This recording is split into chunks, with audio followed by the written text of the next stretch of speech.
ఈ ఛానల్లో కంటెంట్ నచ్చితే సపోర్ట్ చేయండి. ఛానల్ నడవడానికి మీ సపోర్ట్ చాలా అవసరం. మిత్రులారా, కంచే చేను మేస్తే అనే సామెత మీరు చాలాసార్లు విని ఉంటారు.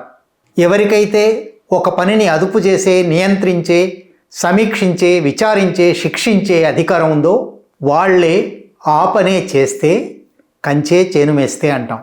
ఇప్పుడు కేంద్ర ప్రభుత్వానికి సంబంధించి అవినీతిని అడ్డుకునే, అవినీతి మీద విచారణ జరిపే ఒక సంస్థ తానే స్వయంగా అవినీతికి పాల్పడడం గురించి వార్తలు వస్తున్నాయి. లోక్పాల్ అనే పేరు మీరు వినే ఉంటారు. ప్రభుత్వ అధికారులు, ప్రజాప్రతినిధులు అవినీతికి పాల్పడితే ఆ అవినీతి మీద విచారించడానికి 2013లో ఒక చట్టం ద్వారా లోక్పాల్ వ్యవస్థ వచ్చింది. సుప్రీంకోర్టులో పదవీ విరమణ చేసిన న్యాయమూర్తిని లోక్పాల్గా నియమిస్తారు. లోక్పాల్ చట్టం ప్రకారం అందులో 8 మంది సభ్యులు ఉండాలి. అందులో 4 న్యాయ వ్యవస్థ నుంచి వచ్చిన సభ్యులు, 4 స్వతంత్ర వ్యక్తులు ఉండాలి. ఇప్పుడు లోక్పాల్ జస్టిస్ ఏఎం ఖాన్విల్కర్ లోక్పాల్గా మరొక 6 సభ్యులతో ఉంది. ఈ లోక్పాల్ దేశంలో అధికారులు కానీ, ప్రజాప్రతినిధులు కానీ అవినీతి చేస్తే, ఆ అవినీతి మీద ఫిర్యాదులు వస్తే వాటి మీద విచారణ జరిపి ప్రభుత్వానికి ఈ అవినీతి మీద చర్య తీసుకోండి అని సిఫారసు చేయవలసిన ఈ లోక్పాల్ హఠాత్తుగా అక్టోబర్లో తన వెబ్సైట్ మీద ఒక టెండర్ ఇచ్చింది. 6 సభ్యులకు, లోక్పాల్కు 7 విలాసవంతమైన BMW కార్లు, అది కూడా ఇవాళ మార్కెట్లో ఉన్న అత్యంత తాజా వెరైటీ BMW 3 సిరీస్ 330Li అంటారు. ఆ కారు ఇప్పుడు మార్కెట్లో వెబ్సైట్ మీద ప్రైస్ ప్రకారం 60 లక్షల చిల్లర ఉంటుంది. మిగిలిన పన్నులు అన్నీ కలిపితే మొత్తంగా రోడ్డు మీదకి వచ్చేసరికి దానికి 80 లక్షల ఖర్చు అవుతుంది ఒక కారు. ఇవి 7 కార్లు, అంటే దాదాపు 5 కోట్ల రూపాయల ప్రజాధనం తన విలాసం కోసం వెచ్చించడానికి లోక్పాల్ ఒక టెండర్ జారీ చేశారు. ప్రజాధన దుర్వినియోగం మీద విచారణ జరపవలసిన సంస్థ తానే ప్రజాధనం ఎట్లా దుర్వినియోగం చేయవచ్చునో చూపెట్టడానికి ప్రయత్నించింది. అక్టోబర్ 16న టెండర్ ప్రకటన లోక్పాల్ వెబ్సైట్ మీద రాగానే పెద్ద ఎత్తున విమర్శలు చెలరేగాయి. Guardians of integrity chasing luxury over legitimacy.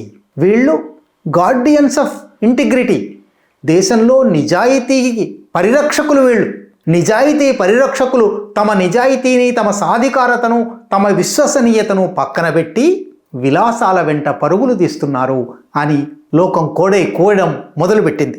ప్రధాన ప్రతిపక్షమైన కాంగ్రెస్ నాయకుడు జైరాం రమేష్ ఇది లోక్పాల్ కాదు, షోక్పాల్ అన్నాడు. లోక్పాలకుడు కావలసిన సంస్థ షోక్ తన షోకులు చూసుకునే సంస్థగా మారిపోయింది.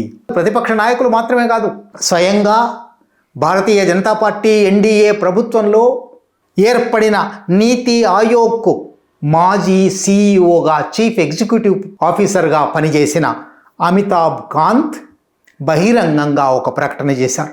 లోక్పాల్ ఇటువంటి విలాసాలకు దిగుతున్నానని చూపుకోవడం మంచిది కాదు. ఈ టెండర్ను వెంటనే రద్దు చేయండి.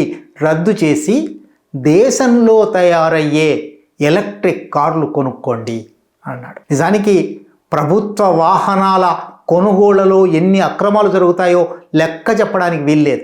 ఈ దేశంలో నా ఖావుంగా, నా ఖానే దేవుంగా అన్న వ్యక్తి రోజువారీ విలాసాల కోసం, ఆయన కోట్ల కోసం, ఆయన కార్ల కోసం, ఆయన విదేశీ పర్యటనల కోసం ఎన్ని వందల వేల కోట్లు ఖర్చు అవుతున్నాయో వార్తలు బయటకు వస్తూనే ఉన్నాయి. కనుక ఈ దేశంలో లోకపాలకులందరూ, ప్రజాపాలకులందరూ, ప్రజాస్వామ్యం బద్ధంగా ఎన్నికయ్యాము అని చెప్పుకునే వాళ్ళందరూ షోక్ పాలకులుగా మారిపోయారు. తమ షోకులు తీర్చుకుంటూ ఉన్నారు. ఇప్పుడు మామూలు వాళ్ళు షోకులు తీర్చుకోవడం ఒక ఎత్తు, ఈ షోకులను విచారించవలసిన, ఈ షోకులను నియంత్రించవలసిన సంస్థ కూడా షోకుల పాల్పడింది. ఇందులో ఎవరెవరు ఉన్నారో చూస్తే ఆశ్చర్యం వేస్తుందంటే, దేశంలో అత్యున్నత పదవులలో ఉన్నవాళ్ళు, అత్యున్నత నిర్ణయాధికారాలలో ఉన్నవాళ్ళు ఇంత చౌకబారు విలాసాల కోసం తమ నిజాయితీని వదులుకుంటారా? ఇందులో 3 న్యాయ వ్యవస్థ నుంచి సభ్యులు ఉన్నారు, జ్యుడిషియల్ సభ్యులు. ఒకరు హిమాచల్ ప్రదేశ్ హైకోర్టు మాజీ ప్రధాన న్యాయమూర్తి జస్టిస్ ఎల్ నారాయణ స్వామి, మరొకరు అలహాబాద్ హైకోర్టు మాజీ న్యాయమూర్తి సంజయ్ యాదవ్, మరొకరు వేరువేరు రాష్ట్రాలలో హైకోర్టులో న్యాయమూర్తిగా పనిచేసి చివరికి 22వ లా కమిషన్లో చైర్మన్గా పనిచేసి పదవీ విరమణ పొందిన జస్టిస్ రితురాజ్ అవస్థి. వీళ్ళు ముగ్గురు జ్యుడిషియల్ సభ్యులు. వీళ్ళు కాకుండా నాన్ జ్యుడిషియల్ సభ్యులు చూడండి. మాజీ ఎన్నికల ప్రధానాధికారి చీఫ్ ఎలక్షన్ కమిషనర్ సుశీల్ చంద్ర, గుజరాత్ ప్రభుత్వంలో ప్రధాన కార్యదర్శిగా చీఫ్ సెక్రటరీగా పనిచేసి పదవీ విరమణ పొందిన పంకజ్ కుమార్, కేంద్ర ప్రభుత్వంలో గవర్నమెంట్ ఆఫ్ ఇండియాలో సెక్రటరీగా పనిచేసిన అజయ్ టిర్కే, 35 ఏళ్ళు ఐఏఎస్ ఆఫీసర్లు, న్యాయమూర్తులు. వాళ్ళ జీవితమంతా ఎంతో సంపాదించి ఉంటారు. ఒక 80 లక్షల రూపాయల కారు కొనుక్కోవడం వాళ్ళకి పెద్ద కాదు, కానీ 80 లక్షల రూపాయల కారును ప్రజాధనం నుంచి కొనదలుచుకున్నారు. తాము ఇప్పుడున్న పదవిని వాడుకొని 80 లక్షల రూపాయల దుర్వినియోగం చేయదలుచుకున్నారు. 5 కోట్ల రూపాయల ప్రజాధనం దుర్వినియోగం. ఒకవేళ లోక్పాల్ ముందరికి 1 కోటి రూపాయల దుర్వినియోగం, 2 కోట్ల రూపాయల దుర్వినియోగం కేసు వచ్చిందనుకోండి, ఏం జవాబు చెప్తారు? ఏం విచారిస్తారు? 5 కోట్ల రూపాయలు తామే దుర్వినియోగం, ఇది ఖచ్చితంగా దుర్వినియోగమే. ఇప్పటికి వాళ్ళ కార్లు ఉండే ఉంటాయి, 1 కాదు 2, 3, 16 కార్లు ఉండి ఉంటాయి.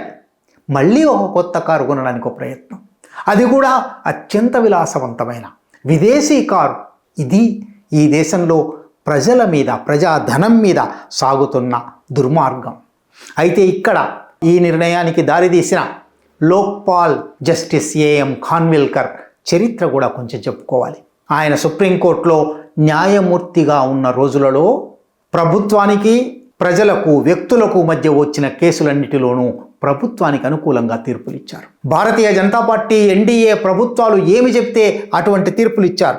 అందువల్లనే ఆయన సుప్రీంకోర్టు న్యాయమూర్తిగా పదవీ విరమణ పొందగానే లోక్పాల్గా నియమించడం జరిగింది. 4-5 ప్రధానమైన కేసులు చూడండి. 2018లో ఆయన ఆధార్ కార్డు మీద పుట్టస్వామి కేసు అంటారు, సుప్రసిద్ధమైన కేసు. మనం కూడా ఆ కేసు మీద గతంలో వీడియో చేస్తున్నాం.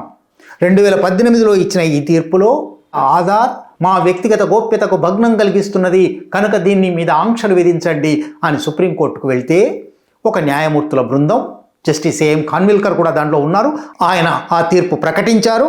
ఆయన ప్రజలకు ఈ దేశంలో రైట్ టు ప్రైవసీ, వ్యక్తిగత గోప్యత హక్కు ఉంది, కానీ ప్రభుత్వానికి ప్రజల జీవితాల్లో జొరబడి నిఘా వేసే, వాళ్ళ వివరాలన్నింటినీ సేకరించే అధికారం ఉంది అని ప్రజల గోప్యతా హక్కును ధ్వంసం చేశారు. 2018లోనే భీమా కోరెగాం అనే ఒక తప్పుడు కేసులో ఒక దేశవ్యాప్తంగా 5 మేధావులను అరెస్ట్ చేస్తే దాని మీద రొమిలా థాపర్ లాంటి పెద్దలు సుప్రీంకోర్టుకు వెళ్తే ఈ కేసులో సాక్ష్యాధారాలు సక్రమంగా లేవు కనుక ఈ కేసును విచారించడానికి, కేసు పెట్టడానికి వీల్లేదు, ఒక స్పెషల్ ఇన్వెస్టిగేషన్ టీం వేయాలి అని మరొక న్యాయమూర్తి అయిన జస్టిస్ చంద్రచూడ్ తీర్పు రాస్తే ఆ తీర్పును మైనారిటీ తీర్పుగా మార్చి జస్టిస్ ఏఎం ఖాన్విల్కర్ ప్రధాన న్యాయమూర్తితో కలిసి మరొక తీర్పు రాసి, డిసెంటింగ్ నోట్ ఏమో 60 పేజీలు ఉంటుంది, అసలు తీర్పు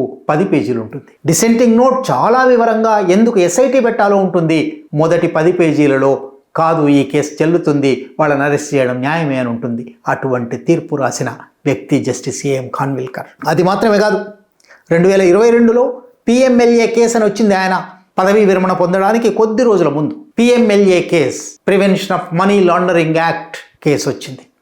ఈ కేసులో ఆయన తీర్పిస్తూ ఎన్ఫోర్స్మెంట్ డైరెక్టరేట్కి ఎక్కువ అధికారాలు ఇచ్చారు. ఎన్ఫోర్స్మెంట్ డైరెక్టరేట్ ఆ తర్వాత కాలంలో 2022 తర్వాత భారతీయ జనతా పార్టీ సంఘ్ పరివార్ దేశవ్యాప్తంగా వందలాది మంది మీద ఈడీ దాడులు చేయించడానికి కారణమైన తీర్పు ఇచ్చిన వారు జస్టిస్ ఏఎం ఖాన్విల్కర్. అది కూడా పోనించబడ్డాయి. 2022లోనే ఆయన ఇచ్చిన మరొక అన్యాయమైన కేసు జకియా జాఫ్రీ కేసు. గుజరాత్ మారణకాండలో ఒక మాజీ పార్లమెంటు సభ్యుడితో సహా 58 మందిని సజీవ దహనం చేస్తే ఆ సజీవ దహనం మీద ఆ పార్లమెంటు సభ్యుడి సతీమణి జకియా జాఫ్రీ కోర్టుకు వచ్చి న్యాయం చేయండి అని అడిగితే కోర్టు సమయాన్ని వృధా చేస్తున్నారు, ఈ కేసు అంగీకరించబోము, ఈ కేసు పెట్టడంలో మీకు సహకరించిన న్యాయవాది తీస్తా సెతల్వాదుకు కూడా శిక్ష వేస్తాను అని తీర్పు రాసిన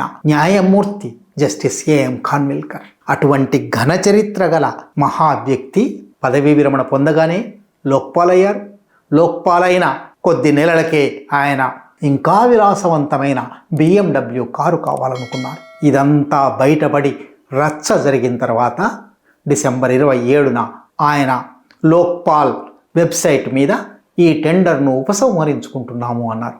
దొడ్డిదారిన రావచ్చు, కానీ బహిరంగంగా మాత్రం ఈ కొనుగోలు ఆగిపోయింది. ఇప్పటికీ కొనుగోలు ఆగిపోయింది, కానీ ఈ దేశంలో ప్రజాధనాన్ని ఉపయోగించి ఎవరెవరు ఏమేమి తమ సొంత విలాసాల కోసం కొనుక్కుంటున్నారు ప్రజలు మేలుకోవలసి ఉంది అనడానికి ఇది ఒక సూచిక.